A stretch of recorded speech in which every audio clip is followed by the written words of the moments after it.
Joe Biden now walking back comments he made about African-American voters this morning. Here's what he said on iHeartRadio's The Breakfast Club.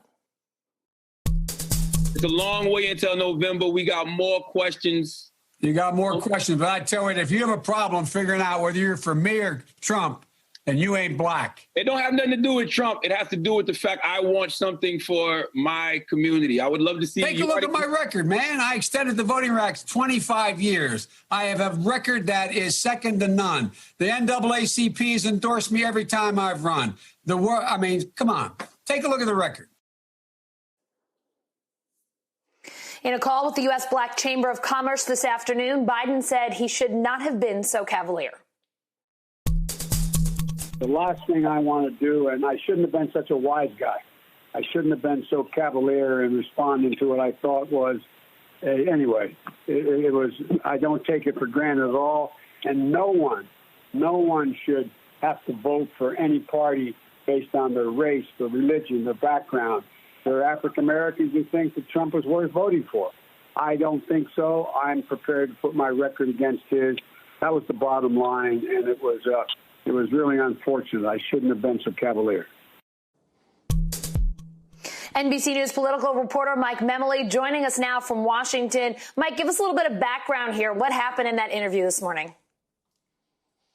Hey there, Allison. Well, the backstory on this whole conversation actually goes back quite a ways into the primary in which just about every Democratic presidential hopeful appeared on this popular show, The Breakfast Club, except for Joe Biden. And what was so interesting about that, of course, is that the black vote, the African-American vote, was so critical for Joe Biden. It's really the reason he is now the apparent nominee. And so the show had been very critical of him, been pressuring him to still appear on the show. And finally, they managed to get that together.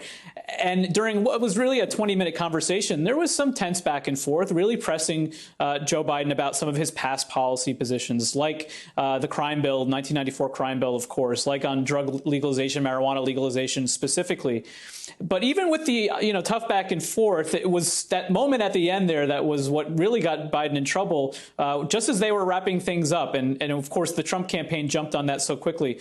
We did see, of course, as you mentioned, the former vice president racing this afternoon to try to clean that up. We also saw his campaign trying to take care, do some damage control during the day. Let's take a listen to what Simone Sanders said on MSNBC earlier this afternoon.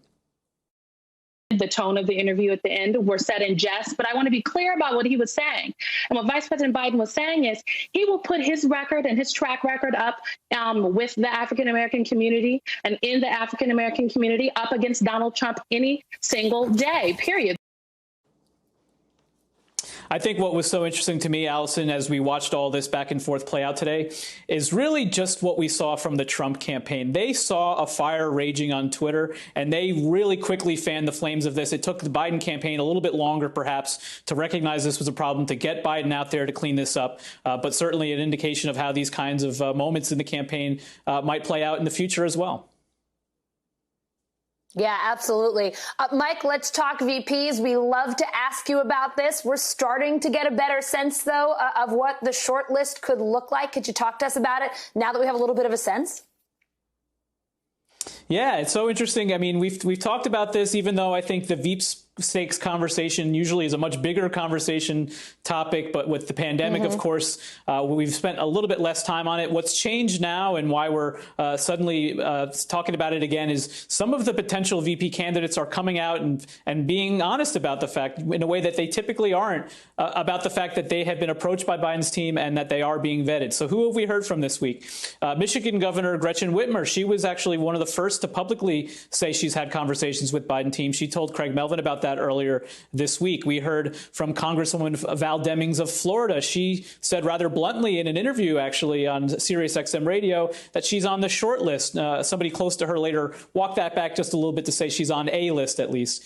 We know that both of New Hampshire's senators, Jeanne Shaheen and Maggie Hassan, had been approached by the campaign as well. Jeanne Shaheen, who's actually running for a third term in the Senate this year, she said thanks but no thanks, that she wants to focus on her Senate race, but that she'll do anything she can to help the former vice president in this campaign year. And then, of course, Amy Klobuchar, one of his former rivals in this Democratic primary and somebody who's seen as being on that very short list. We know now that she is being approached as well. It's important to note, Allison, that the Biden campaign and Biden himself last night on an interview with Stephen Colbert on The Late Show threw a little bit of breaks on this, saying that the full vetting hasn't actually begun.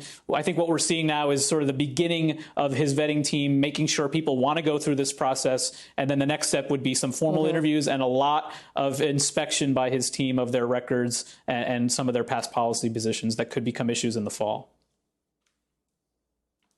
Mike, Biden has promised to pick a woman, but what else is he looking for as he vets people, starts to, put names on this list, starts to develop a real complete pool of potential VPs?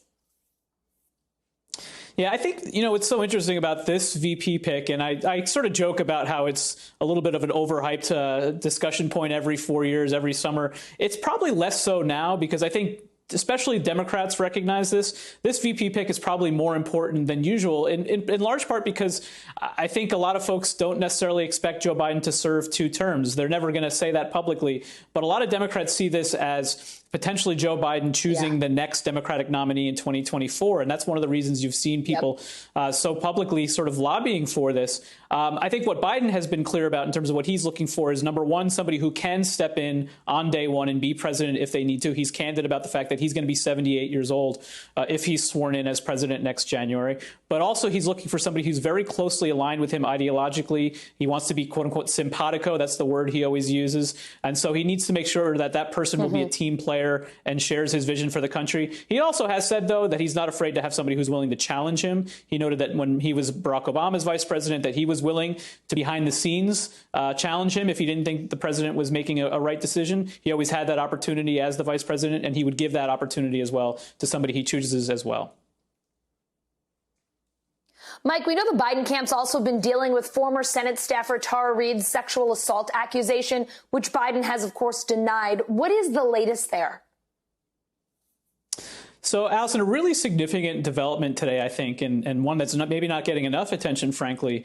Douglas Wigder, who was brought on to represent Tara Reade as her attorney, and we had begun to hear from him publicly as the former vice president was commenting on this allegation, and Wigder was responding to it, also sending letters to the University of Delaware asking for his papers to be opened up. Well, he has now dropped Tara Reade as his client. He said that this is not a reflection of what the substance of her allegation or the truth of it or not, but just that at this time he's moving on.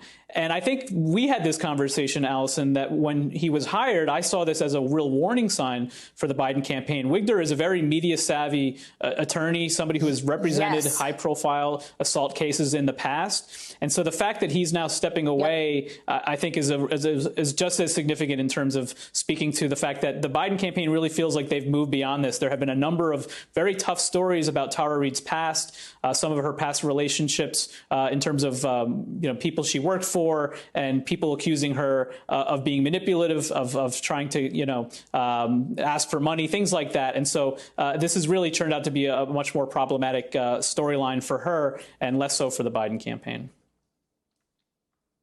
Yeah, Mike, it was a headline today that certainly caught my attention. So glad we were able to talk about it today. Thanks so much. Stay safe. Have a great weekend, and we'll see you again soon. You too, Allison. Thank you. Hey, NBC News viewers, thanks for checking out our YouTube channel. Subscribe by clicking on that button down here and click on any of the videos over here to watch the latest interviews, show highlights, and digital exclusives. Thanks for watching.